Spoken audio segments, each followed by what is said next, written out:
Hello friends, आज की video किसी टॉपिक के ऊपर नहीं है। आज मैं अपना कुछ एक्सपीरियंस आप लोगों के साथ में शेयर करना चाहता हूँ।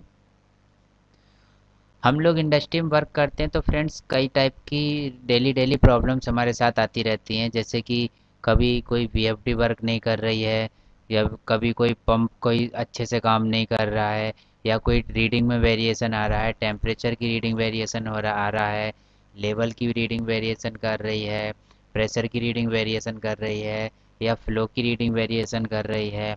तो इन सब का हम सॉल्यूशन फाइंड करते रहते हैं फ्रेंड्स इंडस्ट्रीज़ में। तो फ्रेंड्स, आज मैं कुछ कॉमन प्रॉब्लम के बारे में बताने जा रहा हूँ जो हम सब लोग इंडस्ट्री में फेस कर सकते हैं।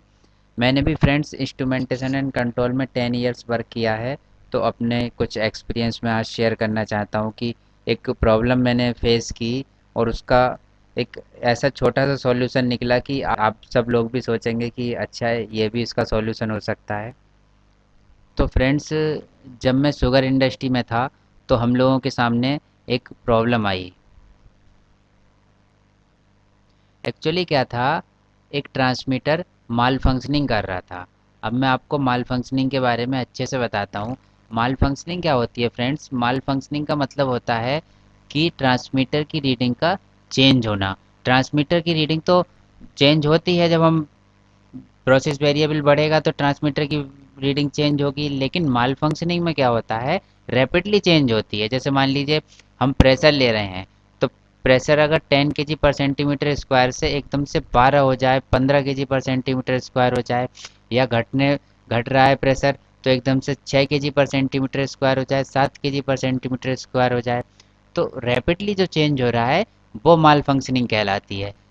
अब धीमे धीमे जो चेंज हो रहा है, जैसे 10 से 10.1 हुआ, 10.2 हुआ, 10.3 हुआ, तो इस तरह से जो बढ़ रहा है तो उसको माल फंक्शनिंग नहीं कहते हैं। माल फंक्शनिंग होती है रैपिडली चेंज होना, रीडिंग्स के रैपिडली चेंज होना। तो फ्रेंड्स, अब मैं बताता हूँ कि एग्जैक्ट प्रॉब्लम आई क्या थी और उसको हमने फिर कैसे सॉल्व किया, उसको मैं अब आपको एक्सप्लेन करता हूँ। एक्चुअली क्या है, एक boiler feed water flow transmitter था। तो उसकी रीडिंग बार बार माल फंक्शनिंग कर रही थी। अभी जैसे मैंने आपको माल फंक्शनिंग में बताया था कि उसकी रीडिंग रैपिडली चेंज कर रही थी। अब क्या था, ये रीडिंग ऐसा नहीं था कि कंटिन्यूसली माल फंक्शनिंग कर रही थी। इसमें क्या था कि 15 मिनट सिस्टम सही चल जाता था, फिर 1-2 मिनट के लिए माल फंक्शनिंग होनी शुरू हो गई, रीडिंग एकदम से तेज़ी से घटने बढ़ने लगी। फिर आधे घंटे के लिए सही चल गया, फिर 4-5 मिनट के लिए गड़बड़ा गई। तो इसमें बड़ी प्रॉब्लम आने लगी। अब क्या था, boiler feed water flow transmitter, आप जो बॉयलर पे काम करते हैं, जो पावर प्लांट में काम करते हैं, वो सब लोग जानते हैं कि boiler feed water flow transmitter 3 element system से जुड़ा हुआ होता है। अब 3 एलिमेंट सिस्टम क्या होता है फ्रेंड्स? 3 एलिमेंट सिस्टम जो होता है वो बॉयलर का, जो स्टीम बॉयलर होता है उसका ड्रम का लेवल कंट्रोल करने के लिए सिस्टम का यूज किया जाता है। अब इसमें 3 एलिमेंट्स नाम से ही क्लियर हो रहा है, 3 एलिमेंट सिस्टम। तो किन्हीं 3 एलिमेंट्स को हमने लिया होगा। तो वो 3 एलिमेंट्स क्या क्या लेते हैं हम? ड्रम लेवल लेते हैं, स्टीम फ्लो लेते हैं, और बॉयलर फीड वाटर फ्लो लेते हैं। अब इस वजह से क्या हो रहा था फ्रेंड्स, अब जो हमारे बॉयलर ऑपरेटिंग इंजीनियर्स थे तो उनको सिस्टम को कंट्रोल करने में काफ़ी प्रॉब्लम आ रही थी, क्योंकि बार बार सिस्टम माल फंक्शनिंग कर रहा था। तो उन्हें ड्रम लेवल कंट्रोल करने में काफ़ी प्रॉब्लम का सामना करना पड़ रहा था। अब इस प्रॉब्लम को हमने काफ़ी चेक किया, बार बार ट्रांसमीटर में चेक किया, और डीसीएस साइड भी हमने चेक किया, लेकिन प्रॉब्लम का सॉल्यूशन हमें मिल नहीं रहा था। प्रॉब्लम हमारे सामने जस की तस बनी हुई थी, और ट्रांसमीटर बार बार कुछ समय बाद, एक कोई ऐसा टाइम नहीं था कि आधे घंटे बाद ही माल फंक्शनिंग करे। कुछ टाइम बाद कभी कभी 1 घंटे भी सही चल जा रहा था, लेकिन ट्रांस उसमें प्रॉब्लम आ रही थी सिस्टम में। तब हम लोगों ने काफ़ी सोच विचार के डिसीजन लिया। तो सीनियर्स ने डिसीजन लिया कि अब क्या करते हैं, ये डीसीएस से ट्रांसमीटर का वायर ही चेंज कर देते हैं। तो क्योंकि ट्रांसमीटर हमने चेक कर लिया था, ट्रांसमीटर में हमने मिली एम्पियर उसके सही मिल रहे थे। अगर ट्रांसमीटर मान लीजिए ख़राब होता तो ट्रांसमीटर क्या करता, बार बार माल मतलब कुछ समय बाद माल फंक्शनिंग ना करके कंटिन्यूसली रीडिंग ख़राब देता। लेकिन क्या हो रहा था, रीडिंग क्या मिल रही थी, कभी 15 मिनट बाद गड़बड़ कर जा रही थी, कभी आधे घंटे बाद गड़बड़ कर जा रही थी। तो ये तो श्योर था कि ट्रांसमीटर की प्रॉब्लम नहीं थी। तो अब ट्रांसमीटर की प्रॉब्लम नहीं थी, डीसीएस साइड से भी सब कुछ चेक कर लिया था, प्रॉपर सिग्नल जा रहा था, सब कुछ हो रहा था। तो अब क्या बचा, डीसीएस सही, ट्रांसमीटर सही, तो बचा क्या, वायर ही चेंज करने का सोचा गया कि भाई अब वायर में ही कुछ ना कुछ प्रॉब्लम है। तो ये हुआ कि अब चलो वायर ही चेंज कर लिया जाए। लेकिन भाई डीसीएस से ट्रांसमीटर तक की वायर चेंज करने का डिसीजन इतना आसान तो डिसीजन होता नहीं है, क्योंकि एक्चुअली क्या है कि डीसीएस से जब ट्रांसमीटर की वायर जब हम चेंज करेंगे तो पूरा सिस्टम हमें बंद करना पड़ सकता है। तब हमने सोचा कि इतना बड़ा डिसीजन हम लेने जा रहे हैं, डीसीएस से ट्रांसमीटर तक की हम वायर चेंज करेंगे और पूरा सिस्टम हमें बंद करना पड़ सकता है, उसके वजह से हमारे प्रोडक्शन का लॉस हो सकता है।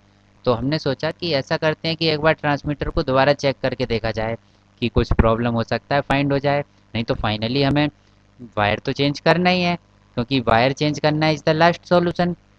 तो फिर हमने क्या किया फ्रेंड्स, उसके बाद एक बार ट्रांसमीटर के पास जाकर हमने फिर उसको चेक किया।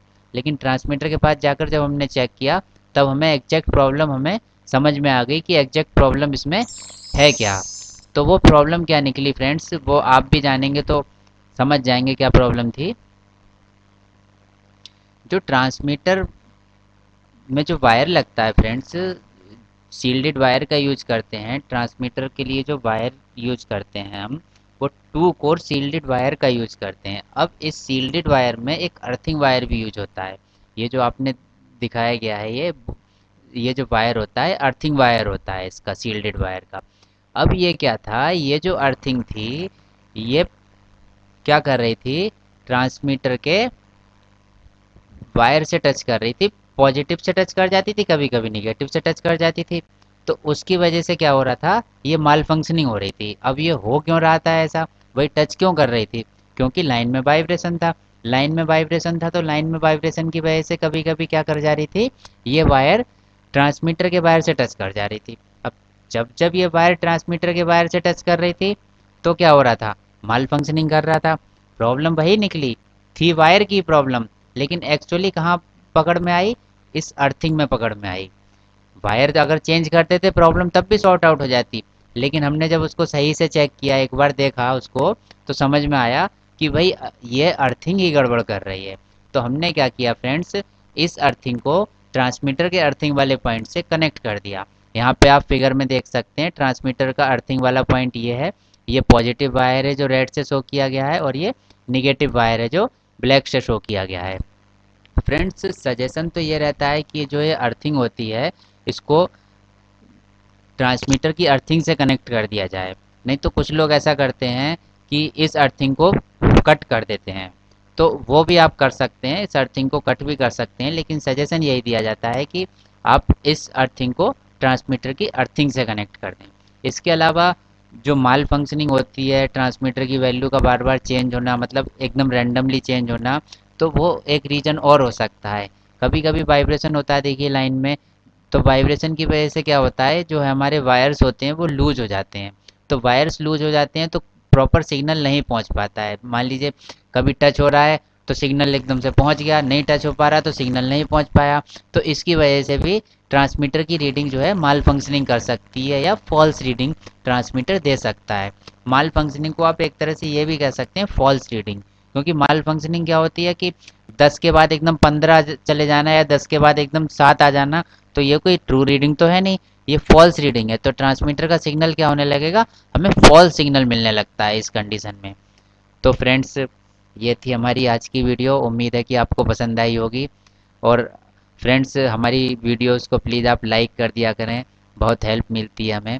और आपके साथ भी अगर ऐसा कोई एक्सपीरियंस हुआ हो तो प्लीज़ कमेंट बॉक्स में शेयर कीजिए, जिससे हम दूसरे लोगों तक पहुंचा सकें, या दूसरे लोगों को पता चल सके कि क्या क्या एग्जैक्ट प्रॉब्लम आती हैं। और ये बहुत बड़ी प्रॉब्लम नहीं है, बहुत छोटी सी प्रॉब्लम है। इसके चक्कर में क्या होता कि पूरा वायर ही चेंज करना पड़ जाता और प्लांट शट डाउन हो जाता।